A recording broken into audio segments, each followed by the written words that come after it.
repro, I believe.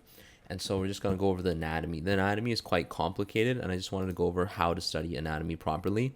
There's this app called Complete Anatomy that's really good. It is a paid subscription, but there's also a free trial, so you can honestly just free trial it for the first 2 weeks. That should be enough, or even purchase it. It is a good app to have, and I think you can buy it for like 6 months. You don't have to buy it for a whole year. Now, in terms of how to learn anatomy, the key things are that the first thing that you want to do is learn like where the bones are and what they're actually called. It doesn't help you learning all these nerves and vascular supplies when you don't even know where the bones and muscles are. So learn the bones, then try to remember and try to picture the bones in your head. So try to create like a 3D model in your head. Then you want to start learning where the landmarks on the bones are, because essentially a landmark is where a muscle will attach to. So if you know where the landmarks are, you can kind of figure out where the muscles are and what orientation the muscles have. So learn the landmarks. The next part is to learn where the muscles attach and to which landmarks they attach to, and then try to create a new mental picture with everything kind of mixed in there. Now that you have this new mental picture, you want to start adding in the veins, nerves, and arteries and which muscles they innervate specifically. So this is our hip, if we want to call it that, and it has three main bones, right? You have this pubic bone, which is kind of this lower part. You have this big bone here, which is called the ilium. And then, this is the pubic bone right here. This is the ilium right here, and the ischium is the lower part right there. You can see some couple muscles here. You have your piriformis muscle, which attaches to your lower leg, specifically the head of the femur, the trochanter of the femur. You have these pelvic floor muscles, which kind of support your whole floor of your pelvis, really. Coccygeus muscle is here, and then you have an obturator muscle. Let's not worry about all the different landmarks and prominences, and it's not realistic to watch one lecture and suddenly memorize all these different terminologies and prominences. It's going to take around, I'd say, 40 hours in terms of mastering the whole 2 weeks. So again, it's a process. Don't worry about it. You're going to have to watch the lecture maybe twice, do the GLSs since, and just try to remember everything every day. That's really going to help.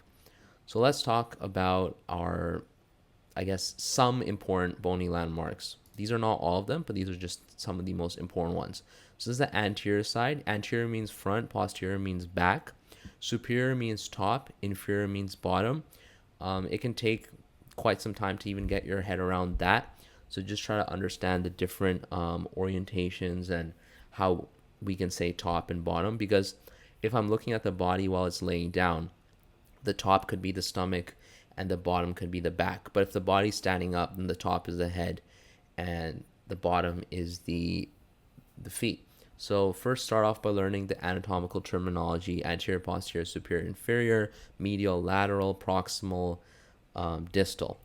Understand what those words mean. Proximal means most closest to body, distal means farthest away from body, medial means closest to the midline. So if we were to cut a human in half right down the middle, that's the midline, and lateral is just outside or further away from that midline.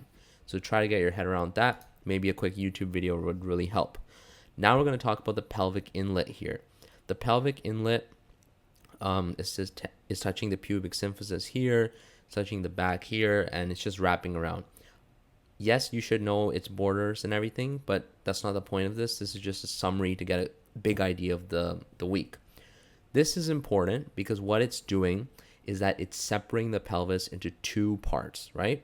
The top is going to be the false pelvis right here, and the true pelvis is going to be below it. So the false pelvis is part of the abdominal cavity. So this is where your stomach is, your gastrointestinal organs, things like that, right? And it's bounded anteriorly, so it's bounded in the front by the abdominal wall, by the iliac fossa. All that means is that the iliac fossa are what is connecting the front of your abdominal cavity, and this is sitting in the false pelvis, right? It's posteriorly by L5 and S1. What does that mean? That just means that on the back, and I hate using the word back, but I'm just going to do it just to kind of drive home a point. You should be saying posterior, anterior, but it is the first time that likely a lot of people are going to be learning this, so I'm just going to keep it very simple. Is that's going to be the L5 and S1 vertebrae. You have many different vertebrae, thoracic, lumbar, sacral. Just know L5 and S1 for now until you get into MSS. So the true pelvis is going to be below the brim, and it's going to be inferior to the pelvic inlet and pelvic brim, and this is essentially going to be known as the pelvic cavity, right? And now what is the true pelvis going to be containing? Yes, there actually is some urinary and gastrointestinal systems. Gastrointestinal systems could technically also be in the false pelvis, but as per, let's say, a short answer, this is what you could write to answer that question. The pelvis is tilted anterior inferiorly, so it's tilted forward and down, so it's kind of rotated a little bit. And I don't know the reason for it, but likely for weight bearing and overall just the way the anatomical structure is, that we've evolved to have it. Remember that the true and false pelvis are both called the pelvis, so it's not like the top or bottom. They're both pelvises, and the reason I'm highlighting this point is because essentially they are continuous in some sense, and it's only our distinction of using the pelvic inlet that is separating them. This is because the peritoneum, which is essentially a sheet of smooth muscle, is covering both of them. So yes, there are two different areas, but functionally they're serving very similar functions. Now, in terms of Google searching different anatomical landmarks, you can see how we have these foramens, we have the ischium, ilium, pubic bone, pubic symphysis, sacroiliac joint. I think this is going to be the anterior superior iliac spine, anterior inferior iliac spine. You're going to have your iliac crest right here on the top, iliac fossa or depression here, sacroiliac joint, ischial tuberosity, ischial spine, pubic ramus. The point is, just try to Google search these terms right here and identify them, maybe draw it out multiple times, use complete anatomy. You're going to have to go over this multiple times. There's no way to just look at it and know it. But you can use key tricks too, like symphysis is like a joining. So pubic symphysis would be the joining of the two pubic bones. I believe this is made from some fibrocartilage, but I could be wrong on that. I wanted to quickly highlight the big ideas. So you'll notice here we have these two spaces here, right? And a foramen is basically just a hole. So we have a greater foramen, and we have a lesser foramen, or a greater sciatic foramen and a lesser sciatic foramen. Now, these foramens are formed by these two ligaments right here. Because if the ligaments aren't there, it's just a big hole, right? So the ligaments are actually what are separating the foramens. And interestingly, I believe your piriformis muscle goes through the greater sciatic foramen. That's just a muscle that helps with, I guess, lateral rotation to some extent of your leg, or greater trochanter on the femur. Now, essentially, we have to learn these two names of these ligaments. They are quite important because they're serving the function of creating the separation. So essentially, you're going to have your sacrotuberous ligament and you're going to have your sacrospinous ligament, okay? So your greater sciatic notch is closed by the sacrospinous ligament, this one right here, versus your lesser sciatic notch is enclosed by your sacrospinous and sacrotuberous ligament. So the bigger one is only by the sacrospinous, and the lesser one is by the sacrospinous and sacrotuberous. And I really like this picture because it kind of just highlights that a little more. So you can clearly see the sacrotuberous ligament right here, and you can see the sacrospinous ligament right here. That makes sense because this is a spine, therefore it's connecting to the spine, versus this is an ischial tuberosity, therefore it is the tuberous ligament right here. So again, greater sciatic notch, your piriformis muscle is going through it. It's creating the sacrospinous ligament, and then your lesser sciatic notch is formed by your sacrospinous ligament and sacrotuberous ligament right here. You have another muscle here which is covering the obturator foramen. It's called the obturator internus muscle. Now, in terms of the tendon of the obturator internus, I just wanted to highlight that it is what it's passing through the lesser sciatic foramen. along with its nerve, two operator internus, and pudendal vessels also following. Versus your piriformis muscle is going to go through the greater sciatic foramen, and it's actually going to create a further division in the greater sciatic foramen, which is superior to the piriformis muscle and inferior to the piriformis muscle, on top of the piriformis or below of it. Now, this is important because certain nerves will travel through the top and certain nerves will travel to the bottom. Everything in anatomy holds function. If there's a ridge here, if there's like fossa, if there is a tuberosity, it's a point of attachment. The body has been evolved to have function associated with every anatomical thing. Everything is intentional. So hopefully you can now see how the greater sciatic notch is closed by the sacrospinous ligament and the lesser sciatic notch is enclosed by the sacrospinous and sacrotuberous ligament. The reason I keep bringing this up is because these are things that are very important and kind of serve as the foundation to learning other more complicated topics, right? So that's why these are key ideas. Now, the nerves and vessels to the top part of our leg are going to be supplied from the top of the piriformis. You should be saying superior, but I'm just trying to drive home a point. And right, so nerves and vessels to superior part of lower limb or the gluteal region are passed through the superior, are passed superior to the piriformis muscle, versus the sciatic nerve and vessels and other nerves to the superior and posterior thigh pass through the inferior, pass inferior to the piriformis muscle. Now we're going to go back to the pelvic wall versus pelvic floor muscles.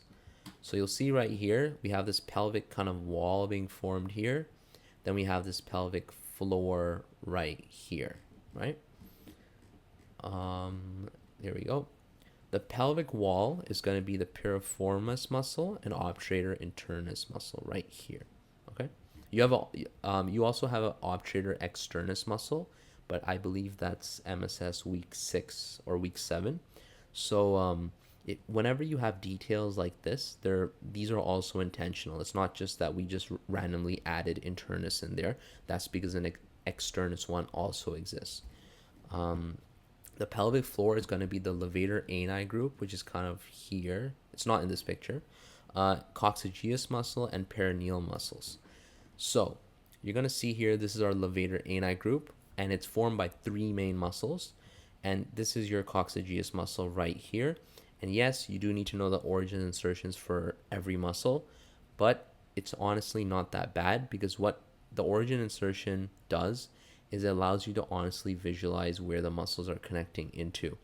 And worst case, you may not have the full exact tuberosity that the muscle is connecting into when you're writing your answer, but honestly, the more you do it, the easier it will become. And I honestly wouldn't get too caught up with trying to learn origins insertions first. I would first do the bones, their landmarks, then the muscles innervations, and just try to take it step by step. So you have puborectalis right here. This is going around the orifice. I guess this is where the urinary system can pass through. You have your pubococcygeus, iliococcygeus, and then coccygeus muscle. Notice the coccygeus muscle is not part of the levator ani group, but it does help form the pelvic floor. And you also have some perineal muscles as well. So the pubococcygeus, it's the body of pubis to attach along midline as far as posteriorly as the coccyx, and it can be further divided into these muscles. That honestly should be fine to just avoid that.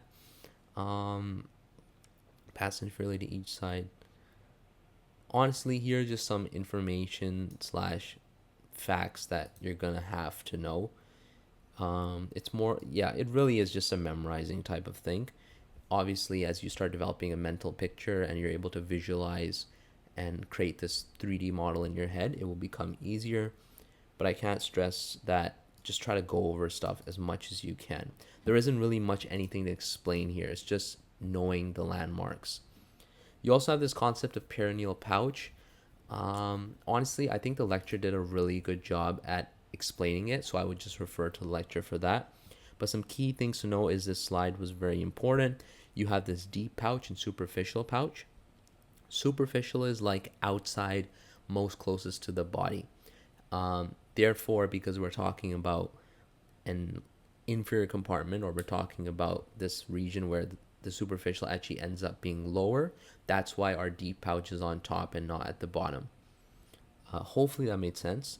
Essentially, the perineal membrane is what is splitting the deep pouch from the superficial pouch. And this is an important region because essentially your pelvic floor muscles aren't the lowest part. There's this entire fluid filled space here. Hence we have these pouches formed. And these pouches are also important because they essentially hold different vessels, fluids, and they serve as important spaces, and they often can become infected because that type of fluid can kind of pool down into those.